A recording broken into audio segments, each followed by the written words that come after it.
Now, the Labour leader, Sir Keir Starmer, will today use a speech to say that the UK must wean itself off migrant labour. Yeah, speaking at the Confederation of British Industry, he will say the days of low pay and cheap labour are over, and the focus instead should be on training workers who are already in the country. Well, this follows comments from the head of the CBI, Tony Danker, who urged the Prime Minister to try and harness migration to promote economic growth.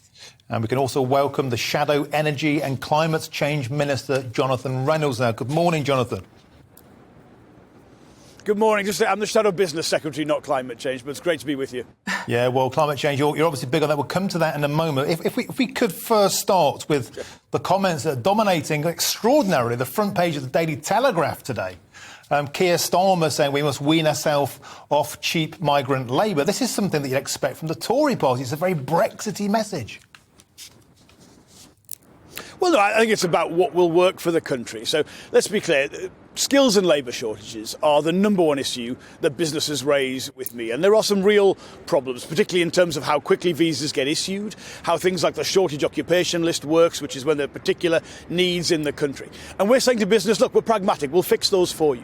But what we expect in return for that is if you do want to bring additional workers to the country, you've got to match alongside that a clear plan for investment in skills and training, in pay and conditions, or an investment in new technologies like industrial robotics, which mean that immigration will always play some role in our economy. We should be proud of people wanting to come to the UK and make that contribution. But it's not the sole means of addressing those skills and labour shortages. Now, I think that's a better offer to businesses overall, but I think it's a better set of policies for the country, one that will command more public support and a much better plan for the country in aggregate. But it's interesting. I mean, Labour is trying to position itself, isn't it, as the party of business. It's trying to sort out a lot of the problems that the country faces and offer lots of hope for those businesses that are struggling at the moment.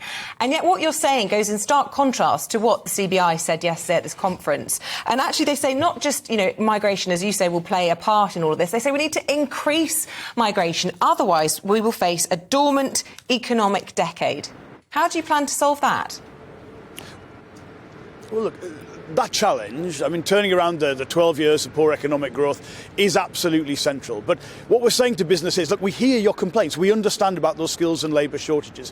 But if you want us to fix these problems for you, you've got to understand that commands public support, that there's got to be, if you want that short-term fix of bringing in, for instance, people, one is, for instance, technicians who work in manufacturing under the shortage occupation list. OK, if we do that, alongside that, the long-term plan has to be corresponding with that investment in skills and training or new technology or in pay and conditions. And so it will address those business needs, and they're right to raise those with us. But this is the better way to do it. And on the overall figures, immigration to the country is not low. It's historically quite high. We've had net immigration to the country, I think, every year since 1994. So we're not saying immigration isn't going to play a role. We'll listen to that. But this is a more sustainable way of doing it over the long term. It will meet those business needs, but it will meet what the public expect of how the system should work. And I think that is a system which, frankly, everybody in the country will have some kind of support for.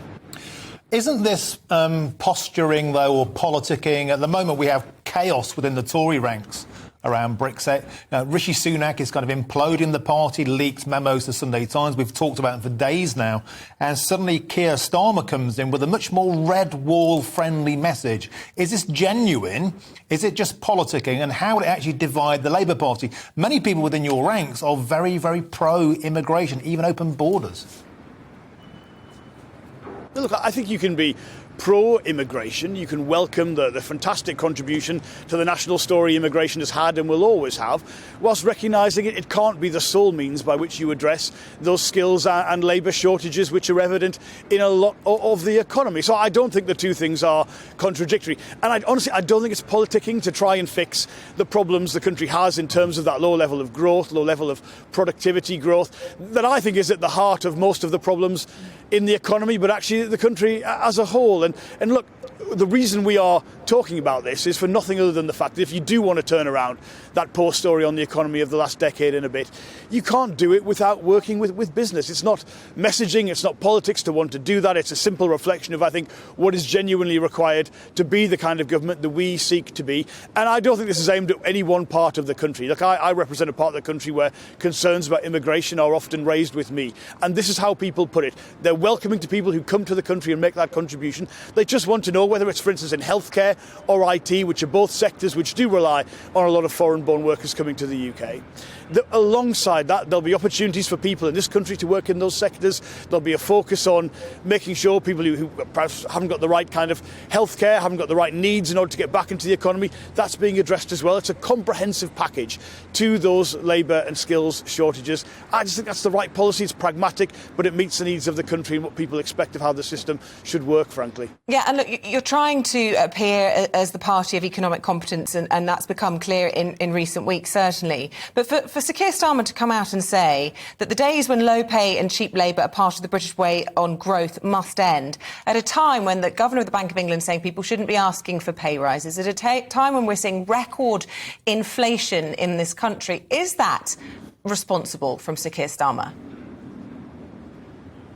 Yes, it is responsible, because a immigration system that works both for the needs of businesses and the economy and commands widespread public support is in all of our interests to do that. I mean, there are clearly problems right now with inflation and with particularly the cost of energy that has come from the Russian invasion of Ukraine. But the fact is, this is about more than the last year or the last 12 weeks of chaos which we experienced when Liz Truss was briefly Prime Minister. The fact is the last 12 years have seen such a poor level of economic growth that, you know, it doesn't deliver the living standards, the public services that the British people expect. And if we're going to resolve these, we've got to talk about issues like immigration. We've got to get the balance right. And I think what Keir has put forward today in his speech to the CBI is the right kind of balance. It is not saying immigration won't play a role in our economy, but it's just simply saying it's not the sole means of meeting those particular problems in terms of the labour market. And I think that is a comprehensive policy that delivers what this country needs.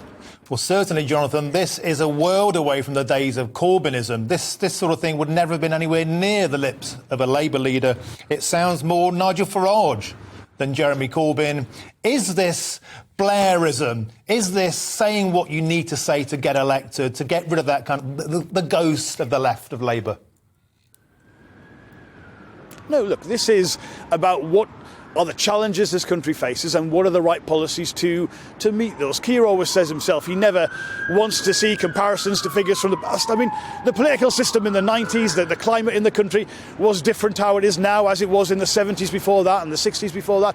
The fact is you've got to focus, if you're any kind of politician in any kind of political party, on what are the challenges today, what are the right mix of things. You've got businesses saying, look, we've got real problems getting the right people, getting anyone in to fill these vacancies. Now we're saying we're listening to you, we understand that, but this is what we need. If we're going to work in partnership with you to give you the short-term relief you need, this is the longer-term system we need to see alongside that. And of course, as well as that, we need to see a much greater focus on particularly on the people who are languishing on NHS waiting lists, who want to get back to work, who can't at the minute.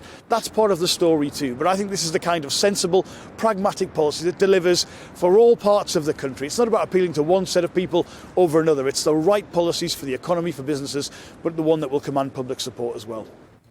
OK, Jonathan Reynolds, thank you for your time this morning. Thank you.